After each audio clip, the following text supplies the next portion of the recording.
बंजारा समाजाला अनुसूचित जमातीत आरक्षण देण्यास विश्व आदिवासी सेवा संघटनांचा विरोध. जिल्हाधिकाऱ्यांना निवेदनाद्वारे मागणी. महाराष्ट्र राज्यामध्ये वेगवेगळ्या स्तरावरून अनुसूचित जमातीच्या यादीमध्ये समाविष्ट करण्यासाठी बंजारा समाजाच्या वतीने निवेदन दिले जात आहे. तथापि बंजारा समाज हा जमात नसून जात आहे. त्यामुळे बंजारा समाजाला अनुसूचित जातीमध्ये समाविष्ट करता येणार नाही. आदिवासी समाजाला खऱ्या अर्थाने 60% आरक्षण अद्याप मिळालेलेच नाही. कारण आदी समाजात गैर आदिवासींची घुसखोरी झालेली आहे. खोट्या व बनावट जात प्रमाणपत्र आधारे बोगस आदिवासींनी आदिवासींच्या हजारो नोकऱ्या हडप केल्या आहेत. 7 जुलै 2017च्या सर्वोच्च न्यायालयाचा अवमान करून राज्यात हजारो बोगस जमात चोर कर्मचाऱ्यांना बेकायदेशीर असंविधानिक सेवा रक्षण देण्यात येत आहे. गैर आदिवासींनी अनेक क्षेत्रात आदिवासी आरक्षणाचा गैरफायदा घेतलेला आहे व घेत आहे.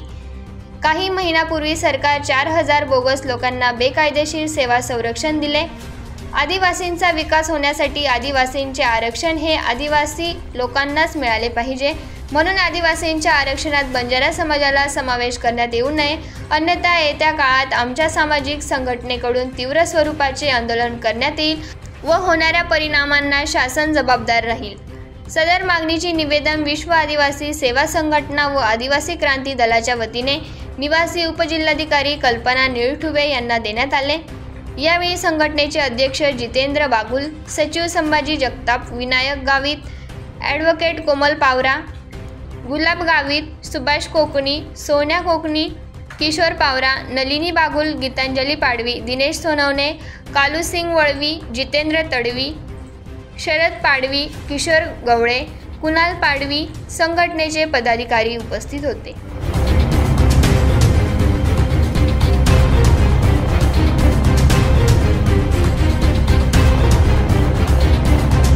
विश्व आदिवासी सेवा संघटनेच्या वतीने व संपूर्ण आदिवासी समाजाच्या वतीने तसेच आदिवासी क्रांती दल यांच्या वतीने आम्ही आज बंजारा समाज जो आदिवासी जमातीमध्ये घुसखोरी करत आहे, हैदराबाद गॅझेट 1920 चा संदर्भ देऊन त्याच्या अनुषंगाने आज माननीय जिल्हाधिकारी कार्यालयात जिल्हाधिकाऱ्यांना निवेदन द्यायला आलेलो आहोत.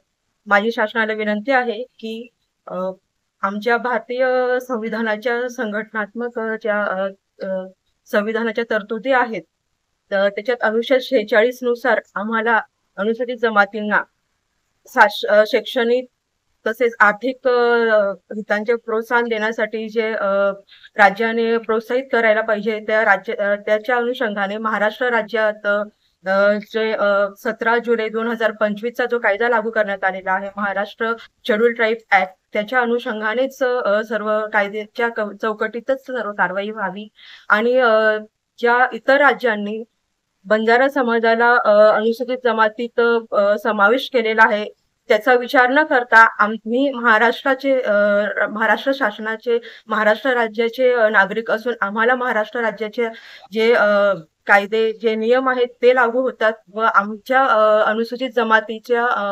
निकषांची पूर्ण निकड जी आहे, ज्या बाबी आहेत त्या बंजारा समाज पूर्ण करत नसून आम्हाला ज्या संविधानाने जे घटनात्मक तरतुदी दिलेल्या आहेत त्याच्या अनुषंगानेच सर्व चौकटीत सर्व कारवाई व्हावी व बंजारा समाजाला आमच्या अनुसूचित जमातीमध्ये समावेश होऊ देऊ नये. या अनुषंगाने मी शासनाला विनंती करते की शासनाने कठोर भूमिका घ्यावी व आमचे जे नंदुरबार जिल्ह्यातील तसेच अनुसूचित जमातीतील जे लोकसेवक आहेत, लोकनेते आहेत, आमदार, त्यांच्या निषेधार्थ पण बरेच धनगर समाजातील प्रवक्ते म्हणा जे दुर्वचन बोलून राहिले आहेत त्याच्या विरुद्धही आम्ही जर वेळ आली तर अॅट्रॉसिटी गुन्हा देखील दाखल करण्याचे आम्ही आमच्या संपूर्ण आदिवासी समाजातर्फे ठाम निर्णय घेतलेला आहे व आमच्या आदिवासी समाजातील अनुसूचित जमातीत कोणीही घुसखोरी करू नये हे आम्ही आमच्या शासनाला एक विनंती करतो व आमच्या अनुसूचित जमातीतील सर्व हक्क जे आहेत ते आमच्या अनुसूचित जमातीतील लोकांनाच मिळावेत ही आमची विनंती आहे.